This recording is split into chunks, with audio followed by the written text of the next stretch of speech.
안녕하세요. 아나운서 허연주입니다. 목포 여수 MBC가 공동으로 제작한 다가온 뉴스 시간입니다. 이번 주는 목포 신안 통합 추진 상황과 아파트 화재 예방 관리 부실 등의 소식을 준비했습니다. 함께 보시죠.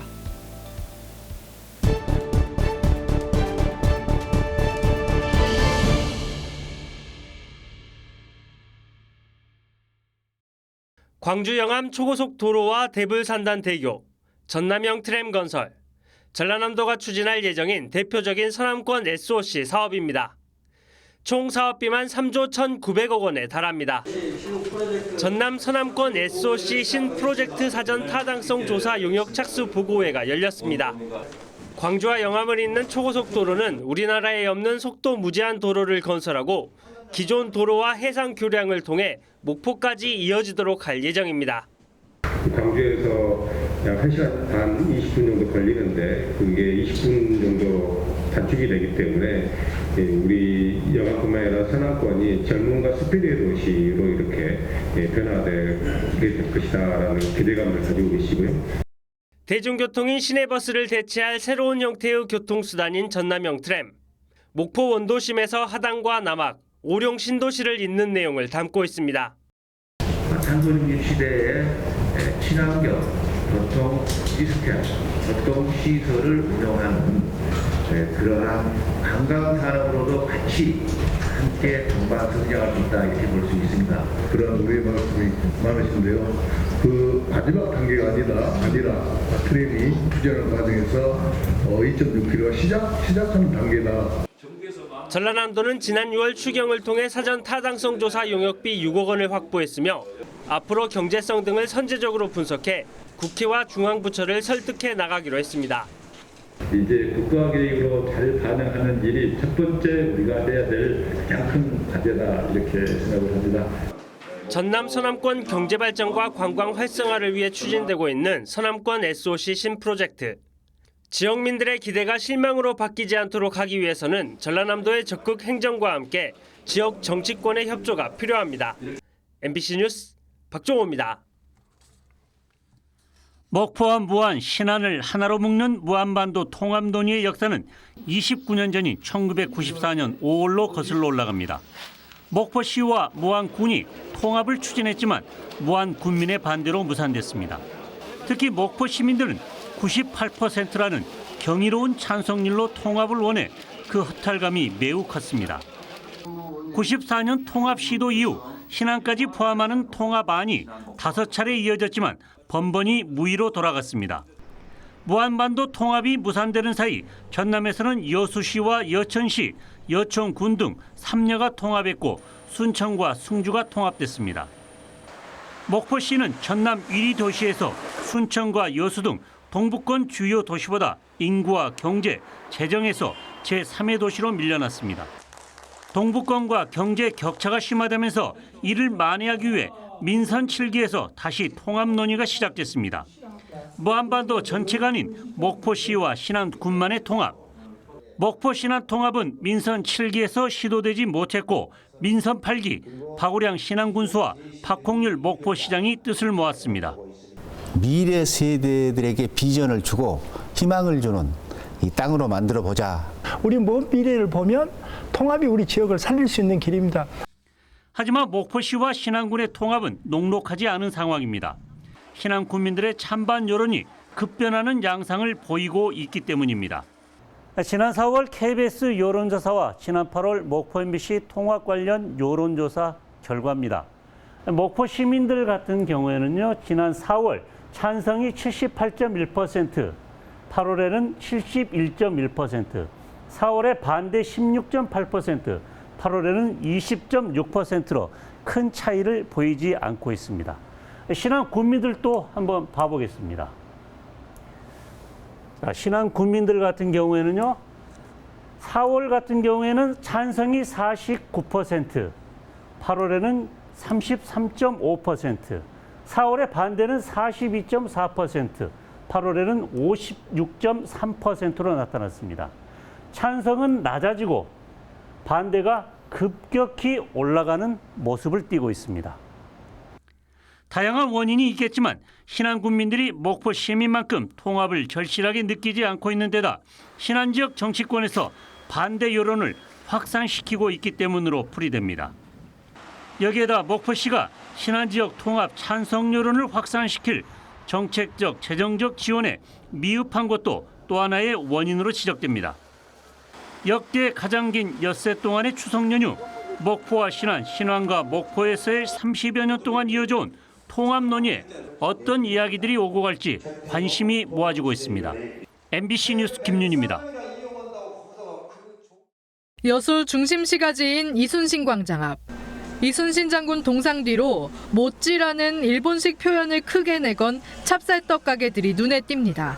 3년 전까지만 해도 이곳의 찹쌀떡 가게는 단 한 곳이었지만 관광객들을 중심으로 큰 인기를 끌면서 모찌를 내건 비슷비슷한 찹쌀떡 가게들이 우후죽순 생겨나고 있습니다.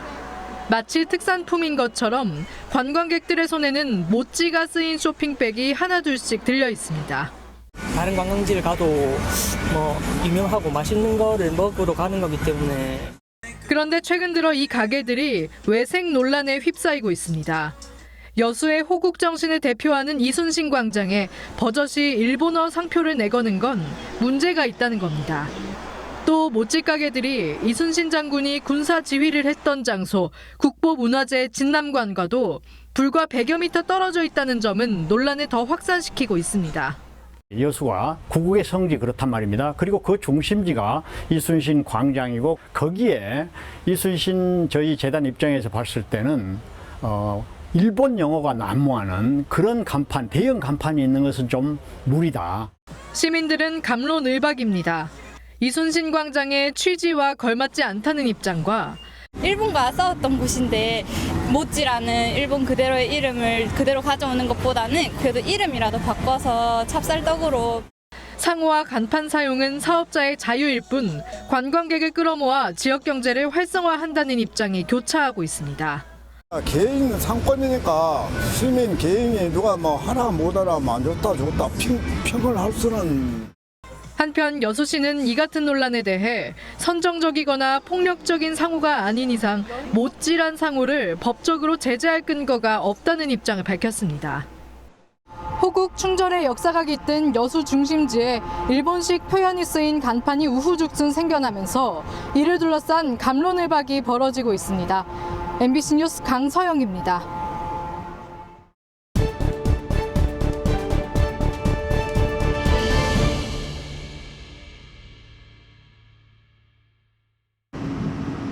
최근 기재부가 발표한 올해 세수 구조객은 59조 1천억 원.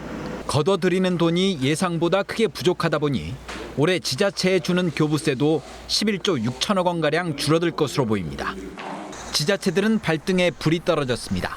순천시는 1,000억 원, 여수시는 700억 원, 광양시는 500억 원 이상 쓸 수 있는 돈이 사라져버린 셈인데 연말을 앞두고 있는 상황에서 재정 공백을 메꾸기가 쉽지 않습니다. 집행을 하고 나서 일부 조금씩 불용이 발생되는 자원이 있습니다. 이 재원을 전부 감액 조치해서. 올해만 문제가 아닙니다. 정부의 긴축 재정에 따라 가뜩이나 줄어든 교부세가 내년엔 더 감소할 수밖에 없기 때문입니다. 예산 심사에 들어간 지자체들은 최악의 경우 20% 이상 교부세가 삭감될 것으로 보고 허리띠를 졸라매고 있습니다. 여수시는 경상 경비를 10% 줄이고 순천시는 각종 보조금 사업을 원점에서 재검토하기로 했습니다. 또 도로 등의 시설 정비나 신규 사업을 최대한 자제할 방침입니다. 이렇게 해서 내년에 쓰는 돈을 많게는 1,000억 원 이상 줄여야 지자체 살림을 겨우 꾸려나갈 수 있는 상황입니다. 하지만 미리 준비해야 할 국제행사나 도시 발전을 위한 핵심 사업들은 무작정 미룰 수도 없는 노릇입니다. 각 부분별로 저희들이 세출 구조용을 통해서 긴축 예산을 편성하고자 합니다. 신규 사업은 최대한 억제하거나 유보하고 공약 사항에 대해서는 선택과 집중을 통해서. 지자체들은 다만 시민들에게 미치는 파급력을 고려해 복지나 민생, 안전과 관련된 예산은 최대한 확보하겠다고 밝혔습니다. MBC 뉴스 문형철입니다. 지난 22일 자동차 10여 대가 불타버린 광양 아파트 화재 현장. 바닥은 온통 까만 재로 뒤덮였고 아직도 매캐한 냄새가 가득합니다. 광양 아파트 지하주차장 화재와 관련해 국가소등 합동감식반이 정밀감식을 진행했습니다. 감식반은 불이 시작된 것으로 추정되는 차량을 살펴보며 화재 원인을 찾기 위한 조사에 착수했습니다. 조사 결과 화재 당시 주차장 내 소방시설이 제대로 작동하지 않은 것으로 확인됐습니다. 화재 감지기 2개 중 1개만 화재를 감지했고 불이 진화될 때까지 스프링클러는 터지지 않았습니다. 감지기는 된 것 같은데 요게 이제 스프링클러 맞는 것 같아요. 주민들은 예견된 사고라고 주장하고 있습니다. 수년 전부터 일부 세대 스프링클러에 누수가 생기는 등 소방시설에 문제가 있다며 관리사무소와 지자체에 민원을 넣었지만 책임 있는 조치는 없었다고 호소합니다.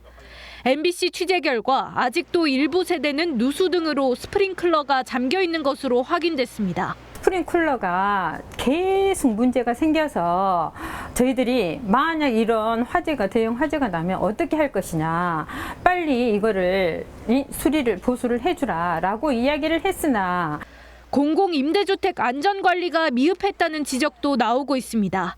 임대아파트 분양 전환 과정에서 아파트 건설 사업자가 임대사업자에게 아파트를 팔아넘겼는데 이 임대사업자는 2020년 부도가 났습니다. 임대아파트 분양 전환 과정에서 제3자 매각이 됐습니다. 이러면서 지금 관리 주체가 지금 불분명해져 가지고 여러 가지로 지금 관리가 안 되는 부분도 있고. 취재진은 아파트 관리사무소에 지난 5월 소방시설 점검 결과를 요청했지만 관리사무소는 공개할 수 없다고 밝혔습니다. MBC 뉴스 김단비입니다. 점심시간이 되자 하나둘 거리로 나오는 대학생들. 방학 동안 한산했던 목포대학교 인근이 다시 활기를 되찾았습니다. 하지만 임대를 내건 빈 상가들도 곳곳에서 눈에 띕니다. 코로나19 이후 폐업하는 상가가 많아지면서 현재 120여 개의 점포 가운데 10여 개가 공실인 상태입니다. 이 지역은 학기 중에 장사하는 게 가장 피크인데요. 방학 때보다는 좀 낫지만 여전히 기대치만큼은 좋지 않습니다. 대학이 설문조사한 결과 상인 30% 이상이 이전 계획을 갖고 있다고 대답할 만큼 상권이 불안한 상황. 무안군과 목포대, 상인회 등이 함께 목포대 후문 상권 살리기를 위해 머리를 맞댄 이유입니다. 기존 도시재생 사업과 연계해 상권 분석 용역을 진행하면서 상가 컨설팅과 랜드마크 조성, 골목 축제 등 다양한 활성화 방안이 논의되고 있습니다. 대학과 지역이 상생하기 위한 후문 상권 살리기 프로젝트에는 학생과 교수들도 참여하고 있습니다. 지역 경제도 살리고 또 학생들에게도 좋은 영향을 미치는 어떤 그런 상황에서 우리 목포대학의 후문 상권이 지역과 더불어서 대학이 살 수 있는 상생의 어떤 그런 이 지름길이 되지 않을까. 무안군도 인근 승달산과 골프장 등을 방문하는 유동인구가 많은 만큼 목포대 후문을 중심으로 다양한 세대를 끌어들일 수 있는 특화 상권을 만든다는 계획입니다. 오는 11월에는 동네 상권 살리기 마라톤 토론대회가 열리는 등 대학과 지자체, 주민과 상인들이 함께하는 후문 상권 살리기가 본격 시작됐습니다. MBC 뉴스 김진선입니다.